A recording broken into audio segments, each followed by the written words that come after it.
In January 2025, one US dollar bought you about 700,000 Iranian rials. 1 year later, it bought you over 1.5 million.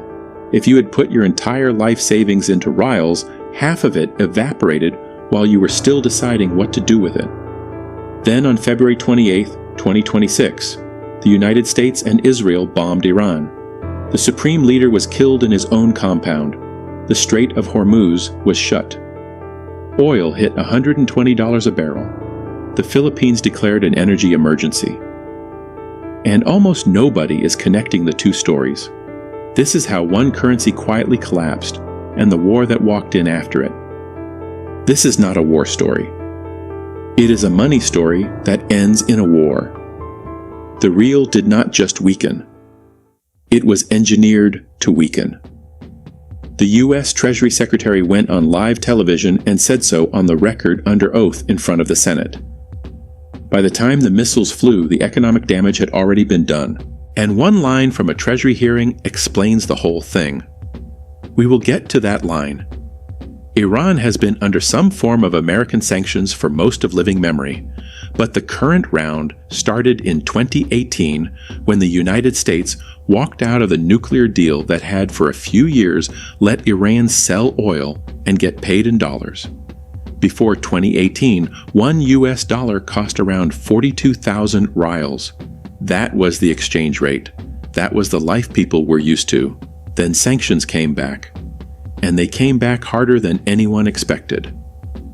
The way sanctions work in plain language is this. Iran sells oil. Oil is priced in dollars because almost all global oil is priced in dollars. If you stop Iran from selling oil, you stop dollars from flowing in. If you stop dollars from flowing in, Iran cannot pay for anything. It imports medicine machine parts, wheat, rice, fertilizer. And if it still needs to pay its own bills, its central bank has one option left. It prints more rials. More reals chasing the same amount of stuff means every rial is worth less. That is inflation. That is how you get there. By September 2025, the rial was trading at about 900,000 to the dollar. By early December, it crossed 1.2 million for the first time. 2 weeks later, 1.3. A few days after that, 1.4. On December 29th, the head of Iran's central bank resigned. He had taken the job 3 years earlier when $1 cost 430,000 rials. He left with the rial down roughly 70% on his watch, which as resignations go was probably the right call. Now here is where the story turns from bad economics into something stranger.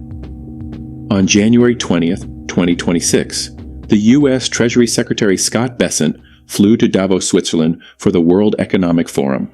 Davos is the place where very wealthy people meet other very wealthy people to agree on what the world's economy should look like. On stage with Fox Business, Bessent was asked about Iran sanctions, and he said something that, if you read carefully, is not really a policy statement. It is a scoreboard. He said the strategy had worked. He said Iran's economy had collapsed in December. He said, and this is the exact line, that if he were an Iranian citizen, he would get his money out of the rial. A sitting U.S. Treasury Secretary on live international television advising the citizens of a foreign country to dump their own currency. Imagine the CEO of Target telling Walmart shoppers to sell their Walmart stock. That is roughly the energy.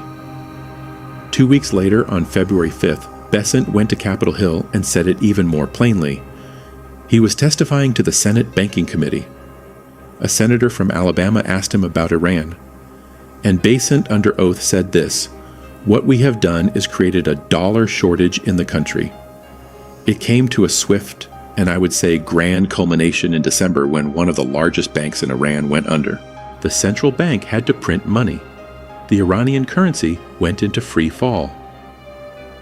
Grand culmination. That is the phrase. Say it out loud. It is the phrase a chess player uses after winning a tournament, not the phrase a government uses to describe the economic destruction of 93 million people's savings. Now imagine you are an ordinary person in Tehran. You run a shop. You have maybe 50 million rials saved up 2 months ago. That was $60. Now it is 33. Meat costs 3 times what it cost last year. Your landlord wants rent in dollars unofficially because he has stopped trusting the currency his government prints. You switch on the news and you hear that the economic minister in Washington has described your life as a culmination. That is the conditions on the ground. What happened next was predictable, and also what the U.S. appears to have been betting on. People went into the streets. The protests started on December 28, 2025, with shopkeepers in the Grand Bazaar in Tehran. By January, they had spread to 100 cities.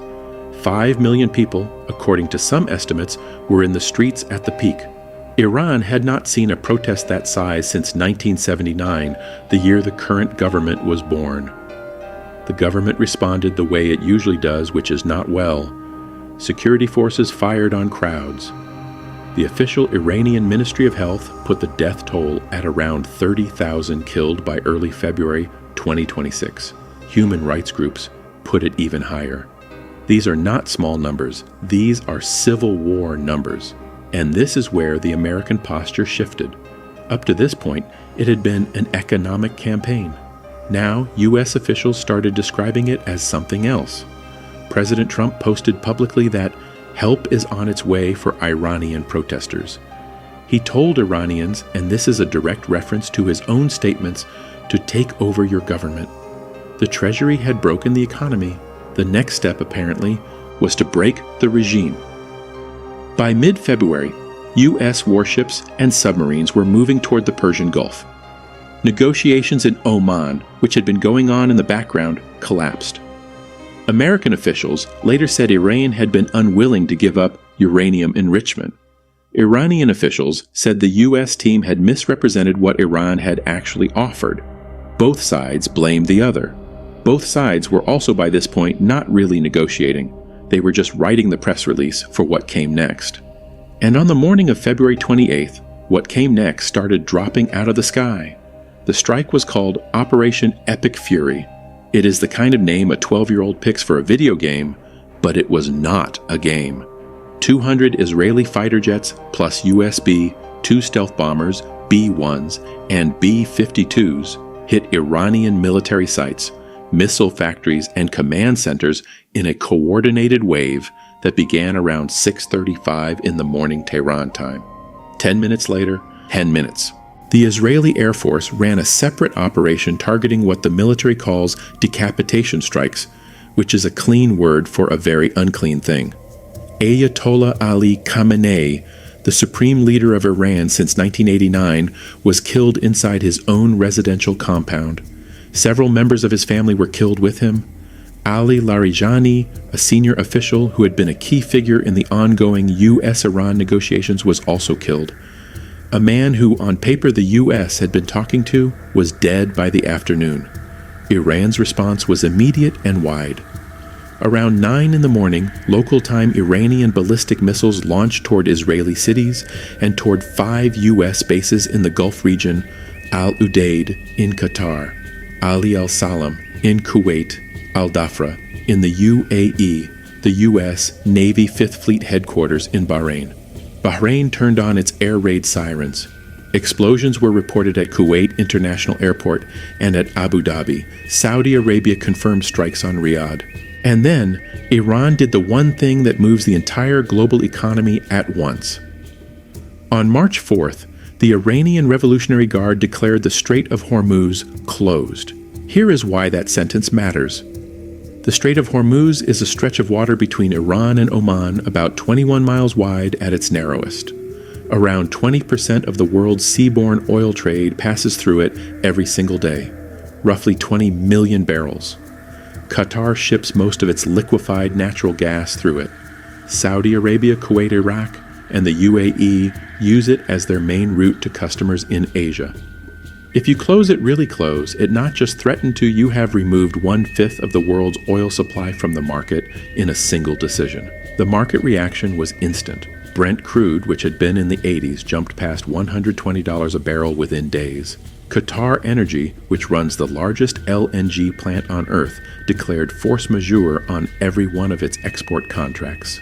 which is a legal term that means essentially an act of God is stopping us. Do not sue us. Over the following weeks, Saudi, Emirati, Kuwaiti, and Iraqi oil production collectively dropped by about 10 million barrels per day. Not because the oil was not in the ground, but because there was nowhere to put it. Storage tanks filled up. Ships could not leave. The whole Persian Gulf turned into a parking lot. And then it came for everyone else. U.S. gas prices hit $4 a gallon at the pump. Pakistan and the Philippines cut their work week to 4 days to save fuel. Bangladesh sent university students home early. The Philippines on March 24th became the first country in the world to declare a national energy emergency tied directly to this war. The head of the International Energy Agency called it, and this is the official description, the greatest global energy security challenge in history. All of it tracing back in a straight line to a currency collapse that a Treasury Secretary had described in a Senate hearing as a grand culmination. On April 8, 2026, the U.S. and Iran agreed to a 2-week ceasefire mediated by Pakistan. Within weeks, that ceasefire had been violated by both sides repeatedly in ways that would look like a full war if a full war were not what came right before it. The strait was partially reopened for ships from 5 countries: China, Russia, India, Iraq, Pakistan, which is a fancy way of saying almost everyone except the people we are mad at. The deeper damage, though, is the kind that does not show up in a ceasefire document. Qatar's largest LNG plant took damage that the owner says will take up to 5 years to repair, meaning Europe, which gets roughly 12 to 14% of its natural gas from Qatar through the strait, is now looking at years of higher energy prices, not months.